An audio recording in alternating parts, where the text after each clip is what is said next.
Bonjour. Bonjour, j'aurais besoin du partage d'écran. Ouais, je vais vous donner la main tout de suite. Hop. Alors, vous êtes où? Donc, ce que je vais faire, donc déjà, bonjour à tout le monde. Donc, moi, je suis Margot de Jobzine. Je vais donc laisser la main à Olivier qui va vous présenter donc cette conférence. On a coupé les micros, enfin, on va couper les micros de tout le monde le temps qu'il présente. Et ce que je vous propose, c'est, si ça vous va aussi, Olivier, c'est qu'à chaque fois que vous avez une question, vous pouvez la noter dans le chat. Et puis moi, Olivier, je pense que vous allez partager un document. Tout à fait. Ouais. Bonjour à tous. Et de toute façon, la conférence est assez courte puisqu'elle dure 30 minutes. Donc après, moi, je suis présent sur le stand de NQT toute la journée. Donc on peut très bien continuer la conversation sur le stand. Ouais, et puis de toute façon, s'il y a des questions dans le chat pendant la conférence, on fera un petit temps à la fin si vous voulez pour répondre aux questions. Très bien.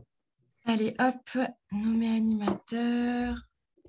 Hop, normalement, vous avez la main.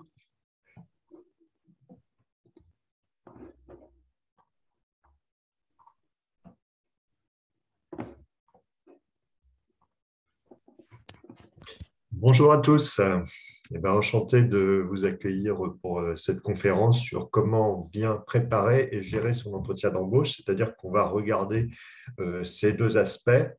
On va tout simplement déjà dans un premier temps se demander pourquoi on est invité à un entretien d'embauche. On va ensuite regarder quels sont les buts du recruteur, disséquer les différentes phases d'un entretien de recrutement et après on va regarder comment se préparer à chacune de ces phases. Donc, je vais déjà commencer par me présenter à titre personnel. Donc, je suis Olivier Perrault, je suis le délégué régional d'une association qui s'appelle NQT, association qui accompagne des jeunes diplômés ayant minimum Bac+3 et jusqu'à 30 ans dans leur recherche d'emploi. Donc, on les accompagne par des dispositifs de mentorat, c'est-à-dire qu'on a des partenariats avec des entreprises, avec des entités, et on demande à des collaborateurs expérimentés de ces entreprises ou entités de parrainer des gens qui sont dans le même domaine de compétences qu'eux. C'est-à-dire que ça permet tout simplement de mieux définir son projet professionnel et de se faire ouvrir des portes, et ça marche. Donc, n'hésitez pas à venir me voir tout à l'heure sur le stand pour en savoir plus ou pour continuer cet échange. Et vous pouvez d'ailleurs avoir des informations sur notre association sur le site nqt.fr. Donc, maintenant, on va rentrer dans le vif du sujet, l'entretien de recrutement, comment se préparer, comment se le gérer. Mais on va commencer par des basiques. On va commencer par des basiques, c'est pourquoi on est invité à un entretien de recrutement.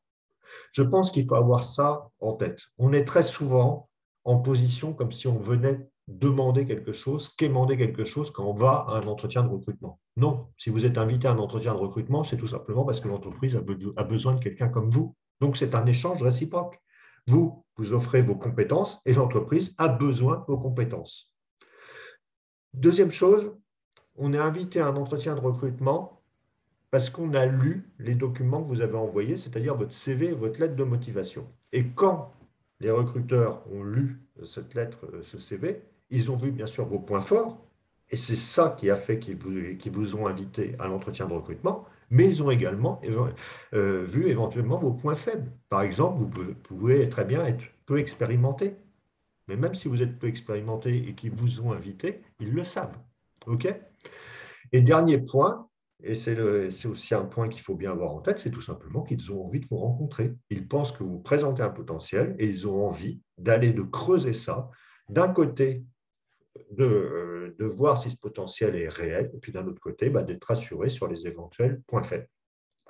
Donc, vraiment ça en tête, on va dans un échange gagnant-gagnant à un entretien de recrutement. Et dans aucun cas, vous avez quelqu'un qui va vous offrir un boulot. Ce n'est pas comme ça que ça se passe. C'est vous qui offrez une prestation et en contrepartie, on vous donne un boulot et tout le monde est gagnant là-dedans. Après, il faut se positionner un petit peu par rapport au recruteur. Quels sont les buts d'un recruteur dans un entretien de recrutement? Bon, première chose, il va vérifier vos expériences et compétences. Il a lu votre CV, ça lui a donné envie, mais il va voir si ça repose sur une réalité, s'il a bien compris le CV, si finalement les expériences que vous avez marquées ont vraiment été constitutives d'une expertise pour vous. La deuxième chose, il va essayer de comprendre pourquoi vous êtes là. C'est un élément très important. Est-ce que vous êtes juste venu à cet entretien parce que vous avez vu de la lumière, vous êtes entré, ou est-ce que vous êtes venu à cet entretien parce que vous avez compris ce que fait l'entreprise, vous avez compris le poste sur lequel vous allez et vous avez tout simplement envie de travailler avec eux?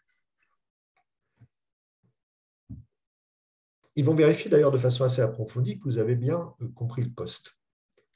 Il y a des fois une question qui tue en matière de recrutement, c'est qu'est-ce que vous ferez si je vous embauche demain? À quoi ressemblera votre journée? C'est-à-dire que c'est très facile de dire qu'on est motivé, c'est très facile de dire qu'on est compétent, mais si on n'a pas vraiment compris le poste sur lequel on postulait, il y a un problème. Et ça, c'est un élément très important dans un entretien de recrutement pour le recruteur, de vérifier que le candidat va bien sur quelque chose qu'il a compris. Tout à l'heure, on parlait des points de faiblesse. Effectivement, quand on fait une candidature quelque part, il y a toujours un ou deux éléments qui vont poser problème parce qu'on ne sera jamais tout à fait le candidat idéal par rapport à l'offre d'emploi qui, en général, décrit une sorte de bouton à 5 pattes et personne ne l'est. Donc, il y a toujours des points sur lesquels on est un peu moins fort dans sa candidature et le recruteur le sait. Ce qu'il veut par rapport à ça, ce n'est pas nier le fait qu'il y ait quelques points de faiblesse, c'est être sûr que vous allez pouvoir les surmonter. Je vais prendre un exemple très clair. Par exemple, vous habitez loin du poste sur lequel vous postulez. Donc, votre point de faiblesse, c'est que le recruteur va se demander comment vous allez gérer le déplacement. Et donc, il va vouloir se rassurer par rapport à ça, et on y reviendra tout à l'heure dans la préparation. Il y a des façons de le rassurer. Enfin, dernier point dans cet entretien de recrutement, tout simplement, et ça c'est beaucoup plus subjectif, il va se demander s'il a vraiment envie de travailler avec vous, si vous êtes capable de travailler en équipe, si vous avez compris l'esprit de l'entreprise, si vous êtes capable d'intégrer les prérequis qu'il y a dans cette entreprise. Voilà le pourquoi de ces invitations. Je ne sais pas ce que fait mon écran. Maintenant, on va rentrer un petit peu dans le détail et on va aller voir quelles sont les différentes étapes d'un entretien. Alors bien sûr, ce que je dis là, c'est caricatural. Tous les entretiens ne vont pas se dérouler exactement dans le schéma que j'ai décrit là, mais très souvent, quand on analyse bien les entretiens, on retrouve toutes ces étapes plus ou moins mélangées et des fois de façon stricte comme ça, parce que souvent, des recruteurs très expérimentés ont en général ce type de schéma.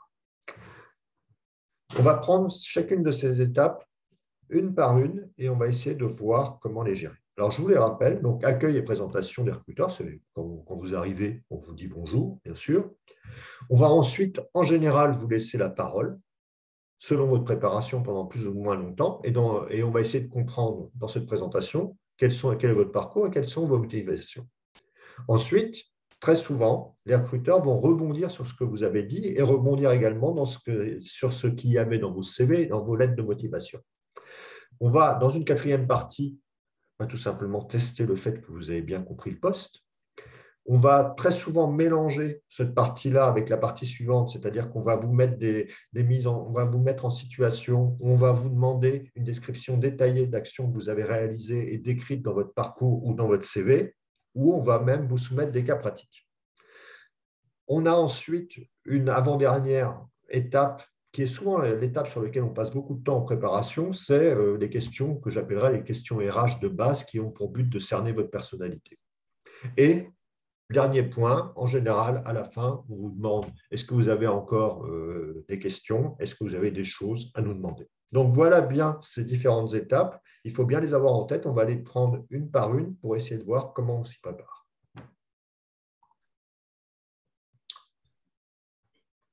L'accueil, c'est souvent très court. Hein. On fait rentrer et la personne ou les personnes qui sont en face de vous, parce que des fois, on peut avoir des entretiens de recrutement avec 2 ou 3 personnes, vont se présenter de façon très courte. Je pense c'est un moment de stress parce qu'on commence l'entretien, pourtant, il faut rester ouvert. C'est-à-dire qu'à ce moment-là, il faut bien observer les personnes que vous avez en face de vous et regarder tout le monde et pas uniquement la personne qui parle, tout simplement pour créer le contact. Il faut comprendre quelles sont les fonctions de chacun parce qu'on ne va pas forcément avoir le même dialogue en fonction des personnes qu'on a en face de soi. Et tout simplement, c'est l'occasion, comme dans tout rapport humain, de commencer par nouer le contact.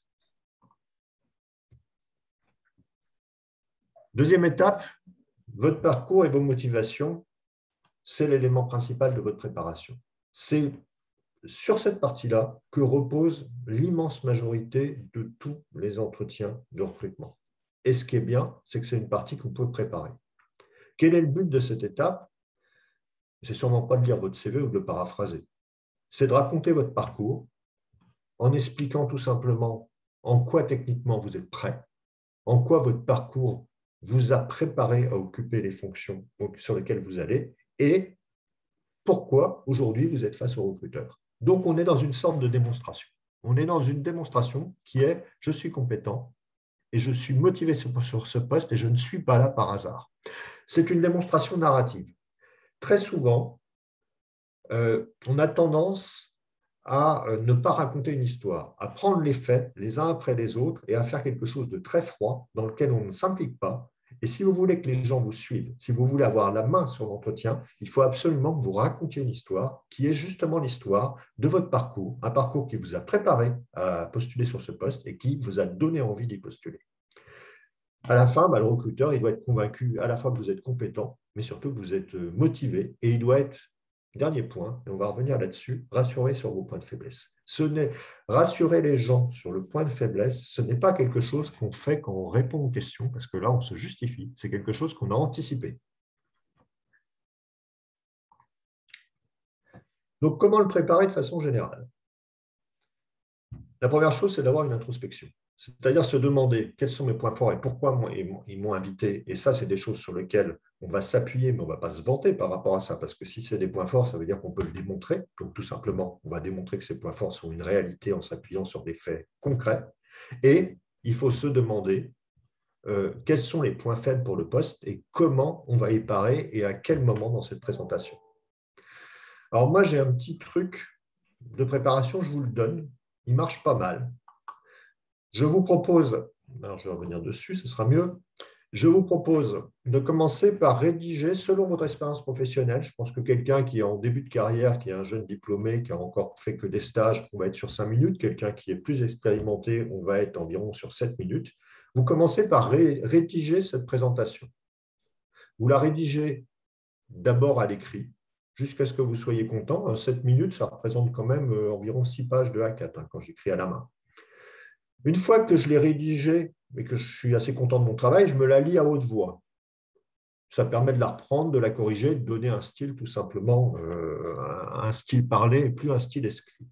Ce qui est très important et qu'on oublie souvent, c'est de se tester. Vous prenez quelqu'un de votre famille, quelqu'un de votre entourage, il s'assoit en face de vous et vous lui dites ce que vous avez préparé. Et il ne dit rien, il vous écoute. Et après, vous allez vous rendre compte de beaucoup de choses et lui va pouvoir vous donner son opinion et vous dire tout simplement s'il est convaincu. C'est-à-dire s'il a l'impression que vous êtes compétent pour le poste et que vous avez envie de le faire. Une fois que vous avez fait ça, vous le mettez de côté.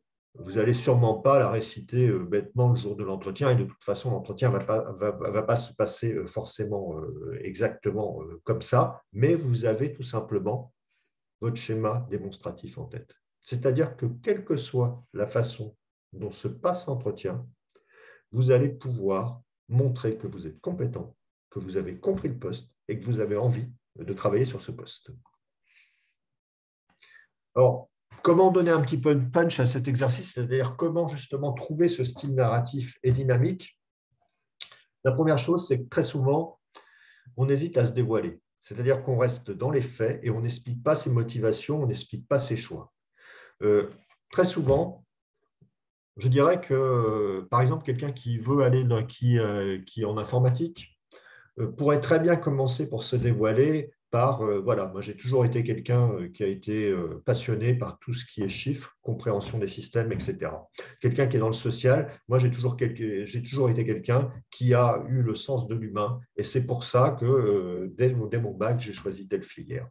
Je pense que c'est très important de donner cette humanité et d'expliquer qu'à chaque fois ce qu'on a fait d'une façon technique, mais qu'est-ce qu'en interne ça nous a fait faire comme choix.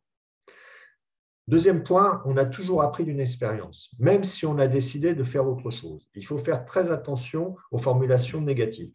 Vous pouvez très bien avoir des changements très forts dans votre vie et de passer d'un domaine à l'autre. À chaque fois, le domaine que vous avez abordé vous a apporté des compétences, vous a apporté un vécu professionnel et a conditionné votre choix pour aller vers autre chose. Donc, il faut toujours tirer de chaque expérience du positif et un rebond. Je vous propose un petit schéma pour préparer cet exercice, ces 5 à 7 minutes, qui marche pas mal. Après, il faut l'adapter, bien sûr. Première chose, intitulé du poste. Quelle était ma fonction, ses objectifs, ce que j'ai réussi et dont je suis fier. C'est important de mettre les expériences les plus importantes en avant. Ce que ça m'a appris et pourquoi j'ai décidé d'aller vers le poste suivant. Si vous utilisez ce petit schéma narratif, vous pouvez faire une présentation assez linéaire de votre parcours et arriver à ce que je vous décrivais tout à l'heure, c'est-à-dire une sorte de démonstration. Mon parcours m'a amené des compétences et m'a amené de façon assez logique à être en face de vous aujourd'hui. Alors vous me direz, la logique, on ne l'a pas toujours. Oui, de temps en temps, on est soumis aux aléas de la vie, du destin, etc. Cela étant dit, on fait toujours des choix. Et c'est ces choix qui s'expliquent et c'est ces choix qui amènent à être face au recruteur à un moment ou à un autre.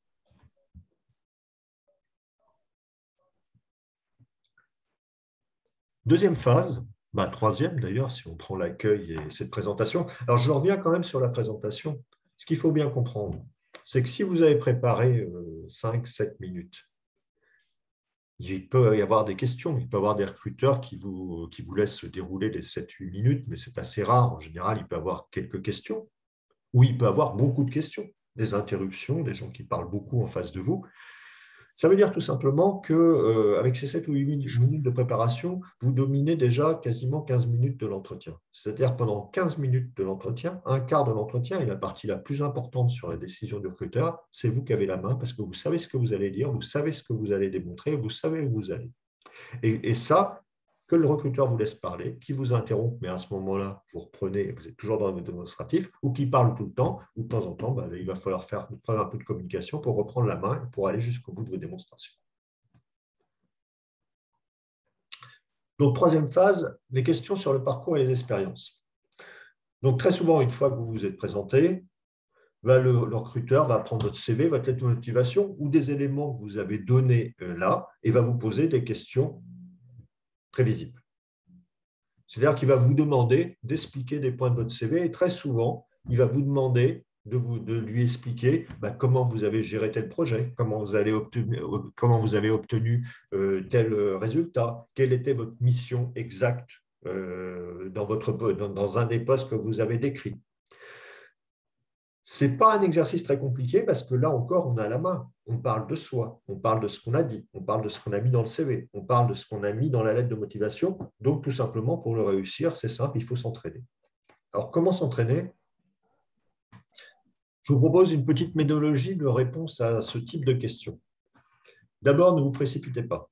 On n'est pas dans un exercice de ping-pong. Il ne faut pas hésiter à laisser du silence pour répondre de façon construite. Il ne faut jamais répondre de façon trop courte, il ne faut jamais répondre en ping-pong. Vous êtes là pour montrer que vous êtes quelqu'un de posé, de réfléchi. Il y a un schéma de réponse qui est très souvent utilisable, donc je vous le donne. Pareil, il faut l'adapter, bien sûr. Commencez toujours par reformuler la question. D'abord, ça vous permet de gagner un peu de temps et d'ordonner vos idées dans votre tête. Et puis, deuxièmement, ça vous permet aussi de vérifier que vous êtes bien compris avec le recruteur. Deuxième chose, n'hésitez pas à remettre dans le contexte. Avant de donner une réponse, expliquez éventuellement le poste, quelle était la problématique posée, quels étaient les enjeux de la question qu'on vous avait posée. Donc, faites de la pédagogie, tout simplement. Et après, on va répondre de façon directe à la question. Expliquer de façon précise ce qu'on a fait, les décisions qu'on a prises dans l'immédiat, pourquoi on les a prises. Et puis, surtout, et c'est l'élément qu'on oublie très souvent dans cet exercice, dire quel apport ça vous a amené d'être confronté à ce problème et de le résoudre, et en quoi ça vous a fait progresser, en quoi ça a été un élément aussi constitutif de votre professionnalisation. Donc, en utilisant ce schéma, il y a deux avantages. D'abord, ça donne l'impression de quelqu'un de posé, de quelqu'un de réfléchi et de construit, de structuré dans ses réponses. Puis deuxièmement, on revient toujours à garder la main. Je réponds à 2-3 questions comme ça. Je ne suis plus à 15 minutes de l'entretien maîtrisé, mais quasiment à une demi-heure de l'entretien maîtrisé. Ça veut dire que sur la partie la plus importante de l'entretien, je suis en zone de confort parce que je parle de moi, Je parle de choses que j'ai préparées, d'expériences que j'ai vécues.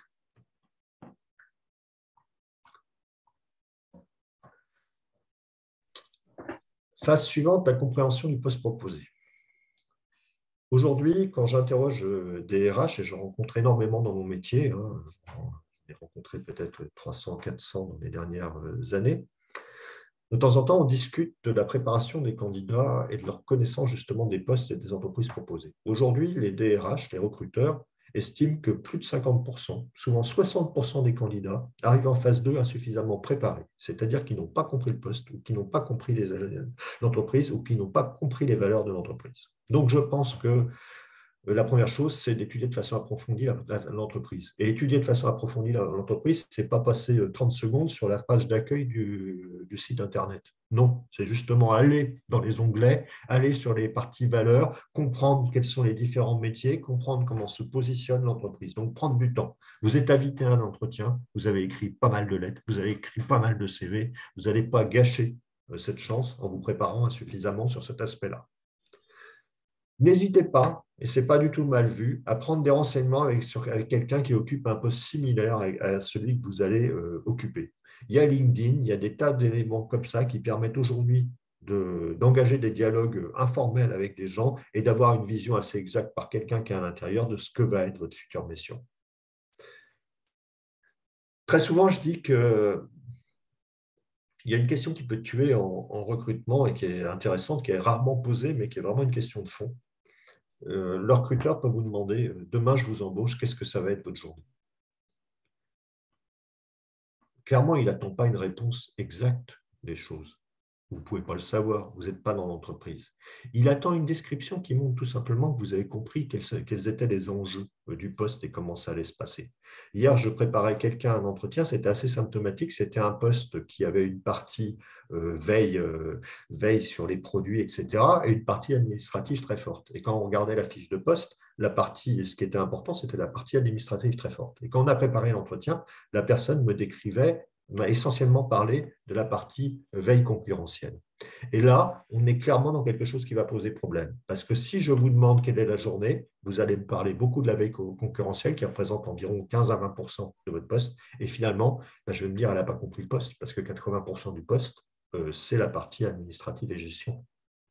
Donc, il faut éviter ce type d'erreur, il faut avoir une projection. On attend de vous tout simplement que vous ayez une vision assez exacte de quelles sont vos missions principales.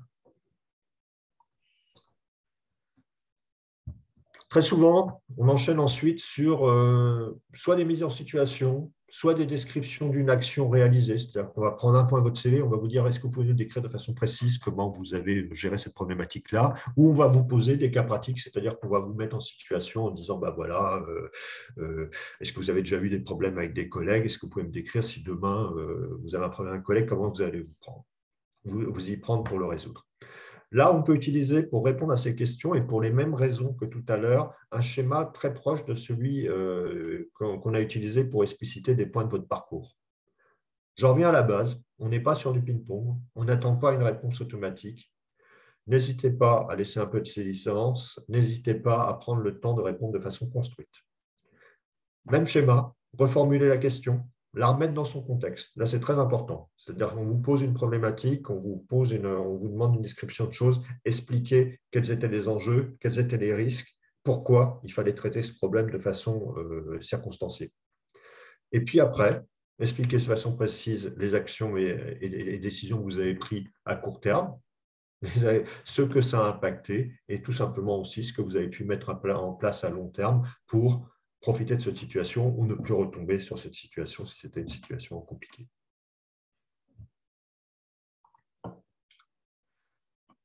On arrive presque à la fin de ce qu'est un entretien et on est à peu près dans les délais de cette conférence et on est sur ce que beaucoup de gens passent beaucoup de temps à préparer, ce que j'appellerais les questions RH à la con. Alors à la con, elles ne sont pas à la con, c'est un abus de langage. Mais on passe beaucoup de temps sur ces questions-là, qui sont des questions qui sont essentiellement là pour conforter la décision du recruteur. C'est-à-dire que très souvent, quand on arrive dans ces questions-là, sa décision elle est déjà quasiment acquise et ça va peut-être à la marge lui permettre de passer du côté positif et surtout, ça peut aussi lui permettre de se rendre compte qu'il y a une problématique particulière avec le candidat. Les questions à la question, c'est vos qualités, vos défauts, est-ce que vous êtes organisé, est-ce que vous êtes chanceux, j'en passe, il y en a beaucoup. Mais qu'est-ce que cherche le recruteur derrière? Il cherche tout simplement à savoir si vous vous connaissez, si vous savez qui vous êtes, si vous connaissez, quand on parle des qualités, est-ce que vos qualités, vous les utilisez à bon escient, ou est-ce que vous en abusez? Vos défauts, est-ce que vous êtes capable de les identifier et quelle stratégie vous avez mis en place pour en faire finalement des qualités? Donc, il y a toute une partie qui est tout simplement d'être honnête, de répondre correctement, de répondre de façon structurée et à chaque fois, quand vous expliquez quelque chose, de donner la réponse à la question, mais de l'expliciter et d'expliquer comme, de montrer tout simplement que vous vous connaissez. Je vais être cash là-dessus. Les tests de personnalité sur Internet, c'est très bien. Ça peut permettre justement d'avoir une vision un petit peu plus claire de la façon dont on fonctionne et de répondre de façon peut-être plus cohérente. Mais surtout, ce n'est pas la partie la plus importante de l'entretien. La partie la plus importante de l'entretien, c'est laquelle? C'est la première. C'est la préparation des 5-7 minutes. Vous allez avoir la main qui vont être totalement déterminantes pour toute la suite. Dernier point, les conclusions et questions aux recruteurs. Souvent, un entretien de recrutement se finit de la façon suivante. C'est-à-dire qu'on vous dit, voilà, merci pour votre échange. Est-ce que vous avez des questions à nous poser? Moi, je suis toujours un peu réservé sur cet aspect-là. Très souvent, les décisions sont déjà faites. Et finalement, en posant des questions, si elles ne sont pas essentielles, on se met un petit peu en risque. Donc, ça peut peut-être servir, cette partie-là, à rattraper quelque chose qui n'a pas marché dans l'entretien. Je dirais, si vous avez senti à un moment ou à un autre que vous perdiez les recruteurs ou qu'il y avait quelque chose qui posait vraiment problème, on peut peut-être profiter de ce moment-là pour reprendre la main, pour dire non, je n'ai pas vraiment une question, mais tout à l'heure, sur tel sujet, peut-être que je n'ai pas été assez clair et reformuler en une phrase ce que vous avez voulu vraiment dire. Ça peut être une porte de secours. Moi, je vous conseille plutôt d'utiliser cette partie-là pour dire non. Non, je n'ai pas de questions, je pense qu'on a vu tous les sujets, mais ce que je voulais vous dire, c'est qu'à l'issue de cet entretien, je suis encore plus persuadé qu'en arrivant, que j'ai envie de travailler avec vous et que le poste que vous proposez m'intéresse. Ça peut paraître un peu faillot, un peu fort. Je pense qu'on oublie souvent dans les entretiens d'envoyer la conviction, de réaffirmer ça. J'ai vraiment envie de travailler avec vous. On a montré qu'on est compétent, on a compris qu'on a été motivé, et c'est très bien de le conclure en disant tout simplement, oui, cet entretien m'a conforté dans le fait que j'ai envie de travailler avec vous et que le projet que vous proposez m'intéresse. Voilà ce qui finit cette petite intervention. Donc, il nous reste éventuellement 5 minutes pour des échanges, mais après, je serai moi disponible, vous avez mes coordonnées là, et je serai aussi disponible sur mon stand pour toute conversation au-delà de ça.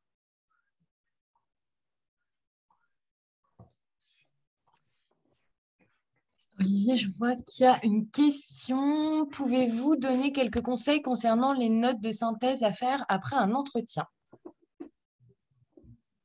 Alors là, il faudra expliciter. Je ne sais pas si la personne peut réactiver son micro tout seul ou pas. Attendez, je récupère juste le rôle d'administrateur. Vous n'avez plus besoin de partager le J'ai plus besoin de document? partager. Ouais, allez, ça marche. Hop. Je ne sais pas si vous m'entendez. Oui, on entend. Bonjour tout le monde, merci de prendre ma question. En fait, régulièrement, là, ça fait le deuxième entretien que je viens de passer. J'ai passé un entretien hier et on me demande de faire une note de synthèse. Et je ne suis pas persuadée des codes ou de ce qu'il faut y mettre dedans. Bon, c'est le résumé, ce que j'ai compris. Mais je ne sais pas s'il y a des conseils ou des choses particulières à mettre ou à indiquer dans ces notes. Alors, je ne suis pas spécialiste dans la matière, je me demande quel est l'intérêt de l'exercice, et si je me demande quel est l'intérêt de l'exercice, je me dis tout simplement, on revient à la compréhension du poste et à l'affirmation de l'intérêt pour le travail. Donc, moi, j'aurais tendance à remettre le poste au centre, montrer en quoi je suis compétent pour le faire et quelles sont les expériences qui ont marqué à ça, et réaffirmer tout simplement mon intérêt pour ce poste-là. D'accord, sans trop prendre ce qui s'est déroulé, en prenant le déroulé le sens du déroulé, mais en réaffirmant un certain nombre de choses. Oui, on est toujours dans cette démonstration de compétences et D'accord. d'envie, hein. Je pense que Ok, c'est la base de l'entretien de recrutement. très bien. Merci beaucoup. Alors, pour les slides, bah, écoutez, si vous êtes intéressé, vous viendrez sur mon stand et puis je vous les transmettrai.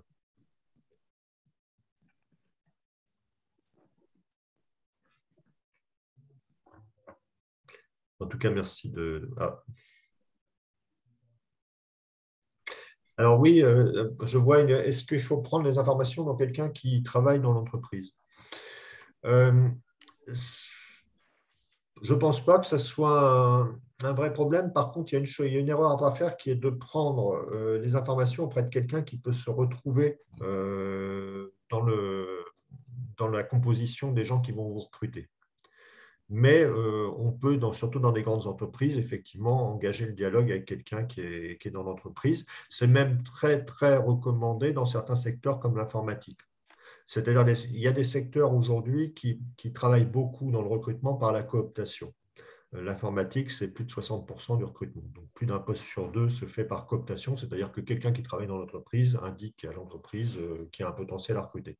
Donc, dans ce type d'entreprise qui fonctionne dans ce schéma-là, c'est même assez indiqué de prendre contact de façon directe avec quelqu'un de l'entreprise. Et après, il ne faut pas le citer de façon nominative, mais il faut bien montrer qu'on a pris contact et qu'on s'est échangé. C'est moins vrai, notamment dans tout ce qui est administratif ou collectivité locale, où là, c'est un peu plus touchy, il faut faire un peu plus attention à cet aspect-là.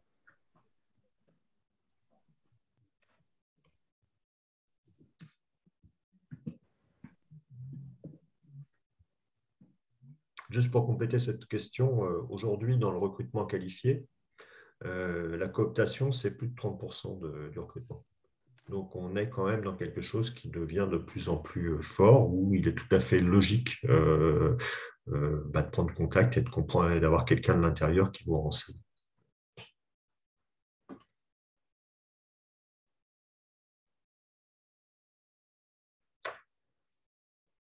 Oui, alors j'ai une question sur qu'est-ce qui se passe quand j'ai en face de moi un recruteur qui m'interrompt sans arrêt ou qui parle sans arrêt aussi, hein. C'est quelque chose de très dangereux, effectivement.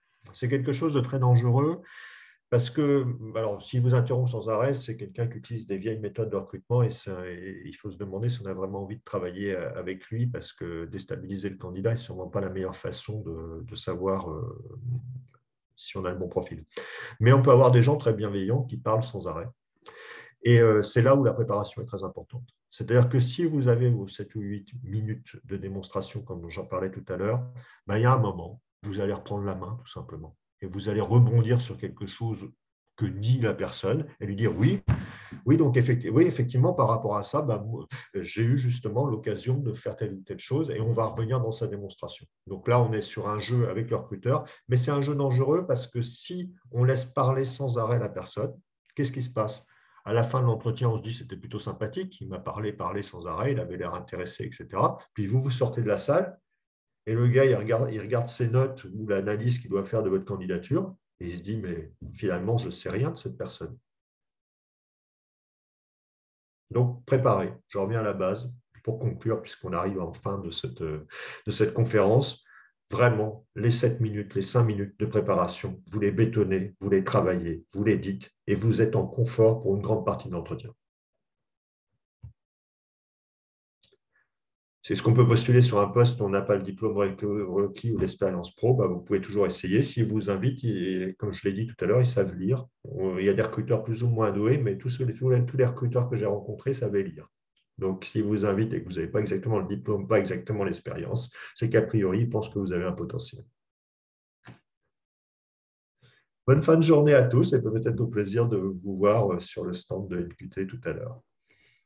Merci Olivier, puis n'hésitez pas effectivement d'aller lui rendre visite sur son stand. Au revoir à tous.